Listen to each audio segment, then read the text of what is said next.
the point where it starts to make sense really is when you accept the modal nature of Vim. And for me, I feel like the point where it started making sense was kind of where I started to see those trips into insert mode and back out again as being, well, I draw an analogy with the way a painter works. I like to compare normal mode, which is the default mode in Vim, as being just like a painter with, their paintbrush not touching the canvas. Whereas in insert mode, it's like your paintbrush is touching the canvas. And if you think of every little trip into insert mode as being like a brush stroke, then that sort of modal nature starts to really make sense. And a couple of things that made that make sense to me was one, realizing the way the undo command works. If you make a trip into insert mode, you type some text, you pop back into normal mode. That's one little undoable chunk of work. Whereas in most text editors where you're generally in something like insert mode, you can type like one word, or you can type a sentence, and then you can hit the undo key, and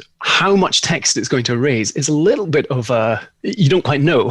It's like, yeah, it's fuzzy. It's fuzzy. It's a little bit like having some sort of auto save feature that says, okay, every time you've paused for more than 2 seconds, we're going to auto save. It's a similar sort of idea where if you've paused for a certain amount of time, maybe we'll put in a little undo stop or whatever you call it. And some text editors don't do that at all. You just hit undo and it'll undo everything since, I don't know, you moved your cursor or something like that. And at that point where I sort of realized, okay, I'm kind of thinking about this as like little chunks of undoable changes. And it really started to feel like brush strokes. And it started to feel like the idea of being in insert mode by default just felt wrong. It's like, well, of course the painter doesn't have their paintbrush touching the canvas all the time. That's just weird. So having that sort of being able to think in modes just made everything feel natural. And from there, I mean, at that point, you've still got a lot of Vim to learn, but at least your sort of patterns of thought are aligned with Vim's ways of making you do things.